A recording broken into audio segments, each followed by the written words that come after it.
안녕하세요, 단쌤입니다. 여러분 한번 상상을 해보시기 바랍니다. 내가 10년 넘게 보유하고 있던 상가를 팔았습니다. 자, 그런데 얼마 뒤에 전혀 예상하지 못한 세금 폭탄 고지서가 날라옵니다.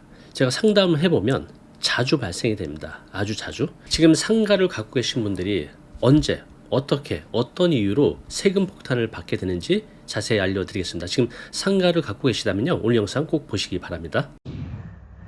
자, 뉴스 기사 하나 보겠습니다. 상가세 줬다가 양도세 날벼락 사연입니다.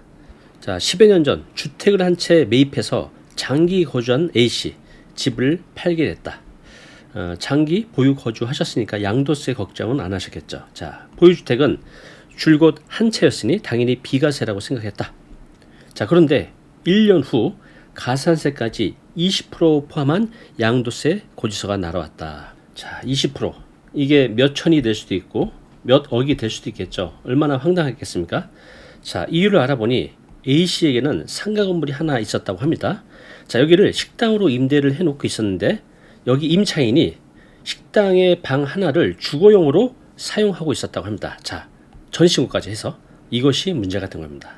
주거용으로 임차인이 방 하나를 주거용으로 사용하게 되면서, 그죠?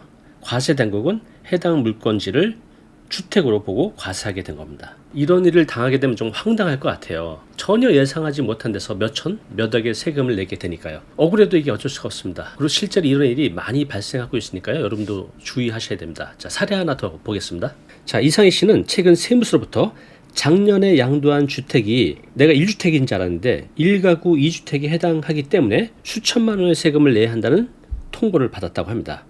자, 자신이 보유한 주택은 아파트 한 채뿐인 이 씨는 세무서에 세금 고지 이유를 문의했다고 합니다. 당연하겠죠. 나는 비과세인지 알았는데 왜 1가구 2주택에 대해서 수천만 원의 세금을 내야 되냐, 이유를 문의했겠죠.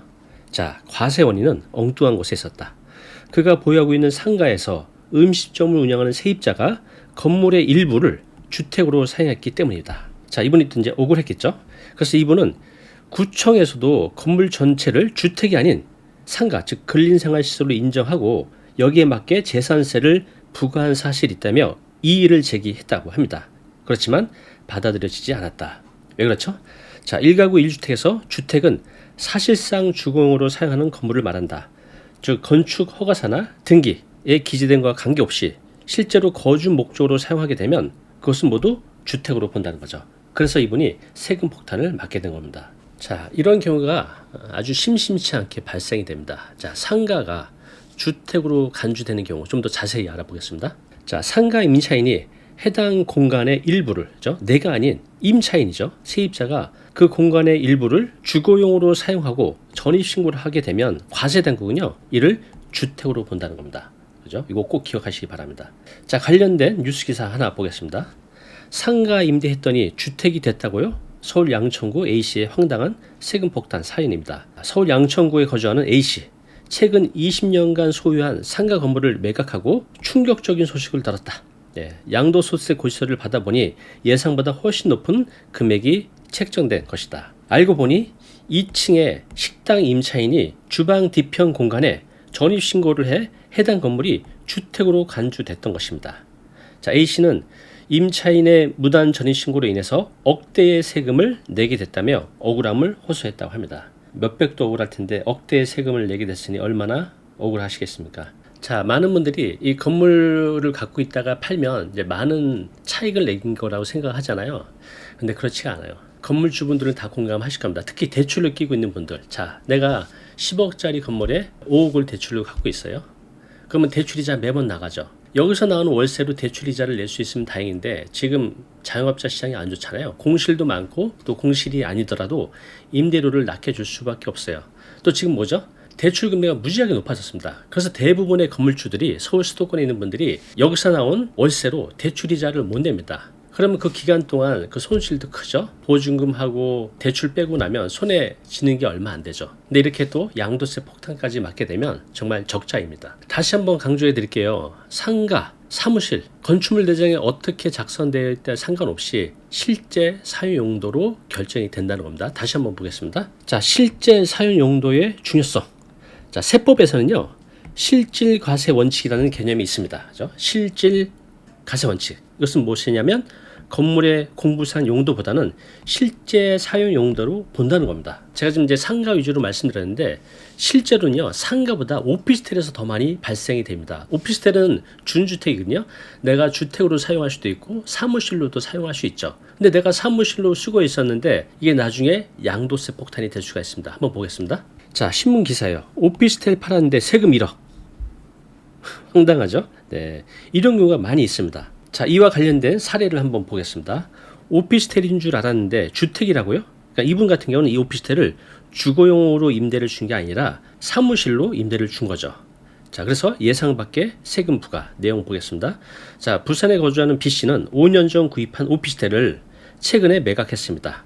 자, 오피스텔이므로 주택 양도 규정이 적용되지 않을 것이라고 생각했지만, 자, 이번에 이것을 주택이 아닌 사무실로 임대를 줬던 겁니다. 자, 그래서 양도세 규정이 적용되지 않을 것이라고 생각했지만 예상과 달리 높은 세금 고지서를 받았습니다.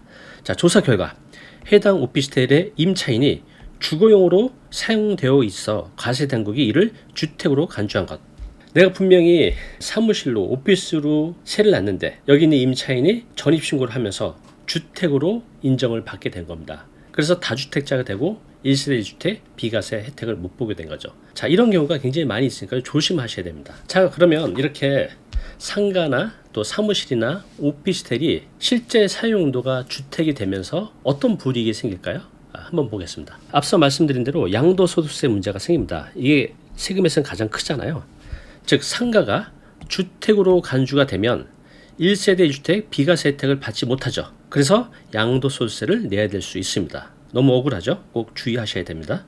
자, 또 하나 다주택자 중과 문제가 생깁니다. 내가 다른 주택을 소유하고 있다면 뭐 2주택이 될 수도 있겠고 3주택이 될 수도 있겠죠. 그런데 그 상가가 주택으로 간주가 되면 양도세뿐만 아니라 나중에 보유세인 재산세, 종부세, 또 내가 취득할 때 내는 취득세 중과도 받을 수 있기 때문에요. 조심해야 됩니다. 높은 세율을 적용받을 수가 있습니다. 네, 여기 읽어드렸던 사례자들을 보면 전혀 불법을 할 마음은 없었어요. 그런데 모르고 있다가 세금 폭탄을 받는 경우가 많이 있습니다. 이런 일이 절대 생기면 안 되겠죠. 자, 그래서 방지할 수 있는 방법 3가지 알려드릴게요. 꼭 기억하셨다가 양도세 또 세금 폭탄 받는 일 없도록 하시기 바랍니다. 자, 첫 번째는요, 임대 계약 시 주의사항입니다. 자, 우리가 이제 상가를 임대를 하면 계약서를 쓰잖아요. 자, 그때 전입신고에 대한 조항을 명확히 넣어두는 게 좋습니다. 자, 임차인이 무단으로 전입신고를 하면 주택으로 간주될 수 있기 때문이죠.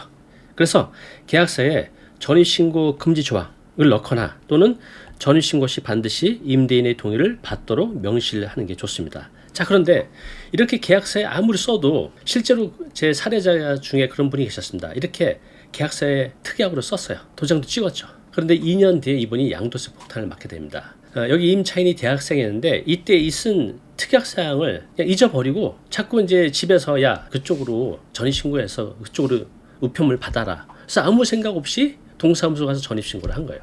그래서 나중에 보니 이게 2주택자가 돼서 양도세 폭탄을 받게 된 사연이 있습니다. 그래서 계약서도 이렇게 써야 되지만 내가 이거를 팔 때 또 팔기 전에 그죠? 반드시 현재 임차인이 전입신고를 했는지 또 주택으로 사용하고 있는지 등등을 꼭 확인하셔야 됩니다. 자, 이거 관련된 뉴스 기사 하나 보겠습니다. 전입신고 한 줄로 막을 수 있었던 세금 폭탄. 서울 용산구의 상가 건물주 A씨는 최근 건물을 매각 후 예상치 못한 고액의 양도소득세를 부과받았습니다. 이유를 알고 보니 2층 사무실 임차인이 무단으로 전입신고를 해서 건물을 주택으로 사용하고 있었던 거죠. 그래서 주택으로 간주가 된 겁니다. 자, A씨는 임대계약서에 전입신고 금지 조항만 넣었어도 이런 일을 막을 수 있었다며 아쉬움을 토로했다고 합니다. 자, 두 번째 주의해야 될 사항은요, 상가 용도 변경 주의하셔야 됩니다. 한번 보겠습니다. 자, 상가를 주거용으로 용도 변경할 경우, 자, 건축물은요 태어날 때부터 건축물의 용도가 정해져 있어요. 뭐 판매시설, 업무시설, 교육시설, 주거시설, 네, 이렇게.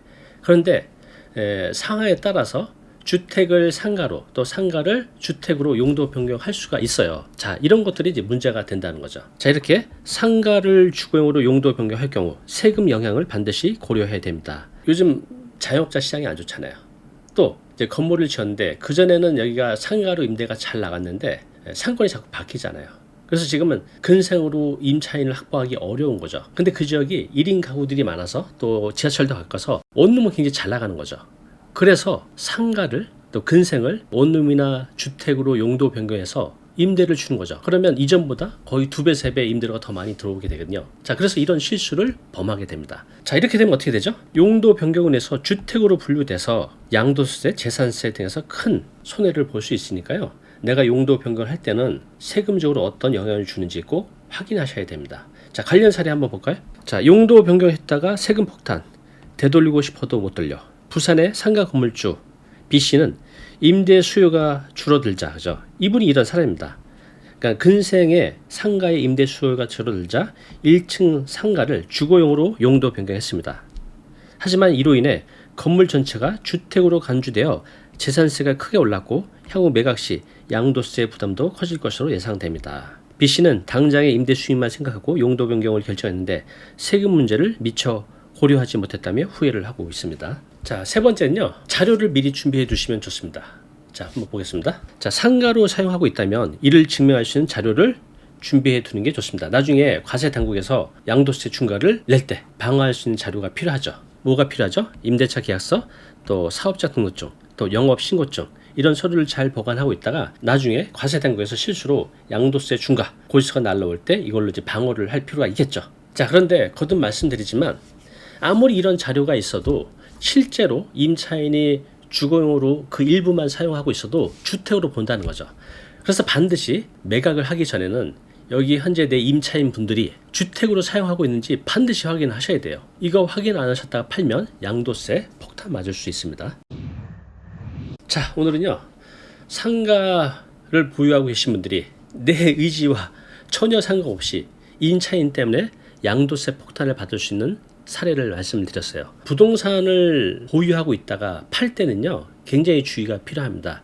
내가 전혀 예상하지 못했던 오늘 사례처럼 임차인이 주택으로 사용하고 있다면 실질 과세 원칙에 따라서 주택으로 간주될 수 있거든요. 그래서 오늘 말씀드린 대로 임대차 계약서 쓸 때 특약 꼭 넣으시고요. 용도 변경 주의하시고요. 또 실제로 임차인이 어떻게 살고 있는지 매각 전에 꼭 확인하시기 바랍니다. 전혀 상상하지도 못했던 곳에서 이렇게 세금 폭탄을 맞을 수 있기 때문에 주택을 또는 상가를 건물을 취득하기 전에 또 팔기 전에 세무사에 상담을 받고 시작하시기 바랍니다. 내가 이미 저질렀을 때는 회복할 방법이 거의 없어요. 그렇기 때문에 내가 팔기 전에 또 사기 전에 꼭 전문가의 상담을 받아보시기 바랍니다.